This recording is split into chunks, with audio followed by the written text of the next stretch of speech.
Lorsque vous regardez un abîme trop longtemps, l'abîme vous regarde à son tour. Cette citation tirée du livre de Nietzsche, « Par-delà le bien et le mal », traduit l'idée que le fait d'affronter votre vide intérieur aura un effet profondément transformateur sur vous. Dans une culture qui valorise l'individualisme et le consumérisme, il est de plus en plus fréquent de ressentir un sentiment de vide face à la vie et à l'avenir, ce qui est source de souffrance et de solitude. Le désir est ce que l'autre personne veut. Lacan, Jack. La thèse principale de Lacan, selon laquelle le désir humain est caractérisé par un vide ou un manque fondamental et que nous essayons continuellement de satisfaire ce vide à travers le désir des autres, est reflétée dans ce terme. Selon sa théorie, les gens ne sont jamais pleinement satisfaits, car leurs désirs sont toujours liés à ce qu'ils voient et envisagent chez les autres, ce qui signifie une quête sans fin. Dans ses écrits et ses séminaires, Lacan n'a cessé de souligner combien le vide et l'incomplétude sont des composantes de la psyché humaine. Les recherches de Lacan nous permettent d'envisager ce vide sous un angle différent. Au lieu d'être un fardeau, il peut être considéré comme une chance qui nous aidera à atteindre nos objectifs et à nous réaliser. Avez-vous apprécié cette réflexion jusqu'à présent? Alors, aimez la vidéo et dites-moi dans les commentaires ce que vous pensez de l'impact de l'individualisme sur notre quête de sens. L'individualisme est pratiquement devenu la norme à notre époque, et cette mentalité du « chacun pour soi » peut nous faire ressentir un vide intérieur. Ce vide se traduit souvent par une souffrance permanente, comme si notre vie manquait de quelque chose. Le psychanalyste Lacan parle du moi narcissique qui a besoin d'attention. Cependant, cette quête peut conduire à un détachement de soi et des autres. Nombreux sont ceux qui se tournent vers le shopping pour tenter de combler ce vide. Nous achetons des objets en pensant qu'en acquérant davantage de biens, nous nous sentirons satisfaits et entiers. En réalité, ce désir de consommation peut se transformer en un piège qui n'apporte qu'une satisfaction éphémère. Le vide revient nous tourmenter dès que le nouvel objet entre dans notre vie. De plus, cette sensation peut être aggravée par notre manque de limites et notre recherche d'épanouissement. La culture dans laquelle nous vivons nous pousse à vouloir toujours plus. Cela conduit à une boucle sans fin dans laquelle nous cherchons constamment quelque chose en dehors de nous-mêmes pour satisfaire nos besoins. Il est essentiel de comprendre ces processus. Comprendre les liens entre le matérialisme, l'individualisme et l'absence de limites nous permet de considérer le vide comme une opportunité plutôt que comme un fardeau. Ce vide peut indiquer que nous avons besoin de quelque chose de plus profond, de quelque chose qui nous comble vraiment et qui donne un but à notre vie. Ensuite, nous pouvons commencer à transformer cette absence en une forte motivation pour la poursuite d'un véritable succès. Le sentiment de vide est une émotion courante mais complexe. Il se manifeste souvent par une aspiration intérieure à l'épanouissement et à la connexion, alimentant un besoin qui transcende la surface. Ce désir est une quête de sens et de raison d'être dans la vie plutôt qu'une simple augmentation des biens matériels ou des relations. Notre sentiment de vide est une émotion commune mais complexe. Il se manifeste souvent par une aspiration intérieure à l'épanouissement et à la connexion, alimentant un besoin qui transcende la surface. Ce besoin est une quête de sens et de raison d'être dans la vie, et pas seulement de possession matérielle ou de relations. Lorsque nous nous examinons nous-mêmes, nous constatons que ce manque peut être un signe de nos véritables désirs, mettant en lumière nos motivations. Pendant les périodes de réflexion, le vide peut être une puissante source d'inspiration. Il nous pousse à poursuivre nos intérêts et à découvrir ce qui nous fait vivre. Ainsi, le désir nous incite à réfléchir à ce qui nous rend heureux et se transforme en un encouragement à explorer de nouvelles voies et opportunités. Nous pouvons utiliser l'art, l'éducation et l'exploration pour canaliser ce désir et produire quelque chose qui en vaille la peine. Selon la psychologie, il est important d'accepter le néant. Nous pouvons le considérer comme une indication que nous sommes prêts à nous développer plutôt que comme un ennemi. Nous pouvons nous donner la permission de ressentir et de penser plutôt que d'abuser ou de chercher des distractions. Bien que ce conflit interne soit difficile, il nous aide à comprendre nos objectifs réels. Nous pouvons donc utiliser le vide comme un allié qui nous conduit à une vie plus authentique et plus satisfaisante si nous l'acceptons comme une partie de ce que nous sommes.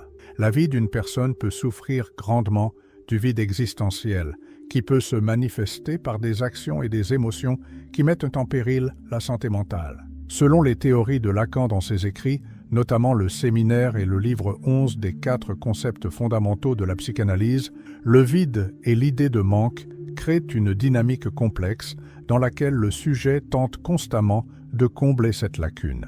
La recherche de cet accomplissement se traduit souvent par des décisions et des comportements irréfléchis qui ne correspondent pas aux objectifs réels du sujet, ce qui entraîne frustration et souffrance. Dans Civilisation, Freud explique comment la vie humaine est intrinsèquement malheureuse et comment la recherche du plaisir entraîne souvent la douleur. Dans The Cancer Cure, Yves explore le lien entre l'agonie existentielle et la recherche de drogue ou de relations pour un réconfort instantané, en soulignant comment cette recherche de soulagement peut conduire à une conduite autodestructrice. En outre, le vide peut conduire directement à l'éloignement social. L'homme en quête de sens de Rollo May affirme que la solitude est une manifestation du vide qui conduit à un retrait des relations interpersonnelles, intensifiant le sentiment d'isolement. Mais reconnaître et traiter ces répercussions est essentiel pour le développement personnel.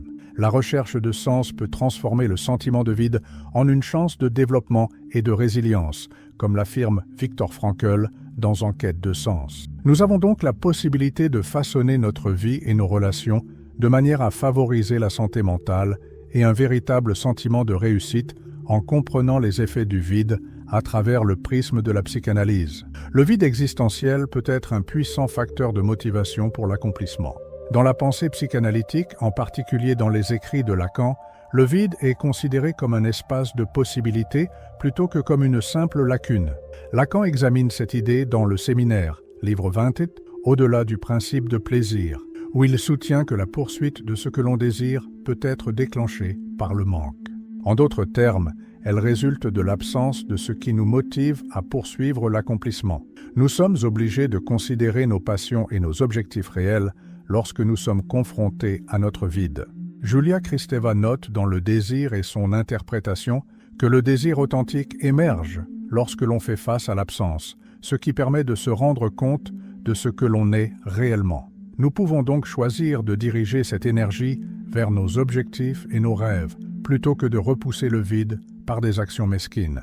En outre, la thèse avancée par Viktor Frankl dans En quête de sens met en évidence la notion selon laquelle la découverte d'une signification profonde dans nos défis peut transformer le vide en motivation pour l'action. Frankl affirme que la quête de sens est essentielle pour faire face à la souffrance existentielle.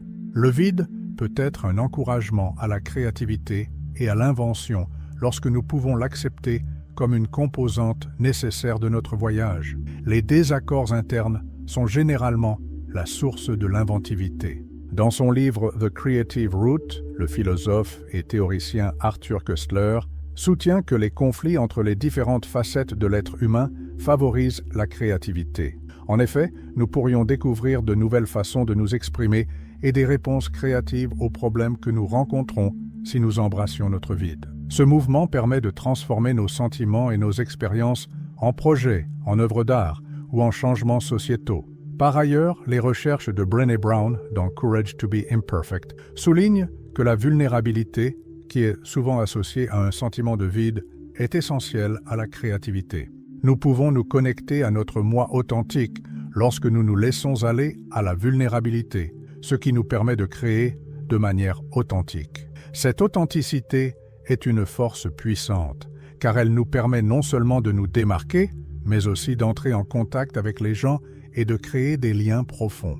Ainsi, reconnaître que le vide est une composante nécessaire du voyage est le premier pas vers l'invention. C'est en l'acceptant et en travaillant avec lui que nous pouvons libérer notre créativité et faire de nos idées une réalité. Un monde plein de possibilités où chacun d'entre nous a la possibilité d'innover et de laisser sa marque sur le monde devient accessible lorsque nous acceptons le néant comme un lieu d'opportunité. Considérez comment nos conflits internes, qui semblent souvent sans espoir, peuvent servir de catalyseur pour une réussite significative. Nous avons la possibilité de réécrire notre histoire dans cette zone d'ambiguïté. Il s'agit de donner un sens à notre vie et de créer un avenir qui corresponde vraiment à nos objectifs et à nos idéaux. J'aimerais maintenant savoir comment vous avez géré votre propre vide. Quelles techniques utilisez-vous pour transformer vos peurs en force? Faites part de vos idées et de vos expériences dans la section des commentaires ci-dessous. Le partage permet aux gens de s'entraider et les encourage à considérer le vide comme une occasion de prendre conscience de soi, plutôt que comme un ennemi. Si cette vidéo vous a interpellé, n'hésitez pas à l'aimer, à la partager et à vous abonner pour recevoir d'autres informations importantes. En travaillant ensemble, nous pouvons créer une communauté qui recherche la connexion et le but dans toutes les facettes de la vie. Qu'avez-vous appris de cette vidéo? Si vous y avez trouvé un sens, aimez-la et partagez-la avec quelqu'un qui pourrait également bénéficier de cette réflexion.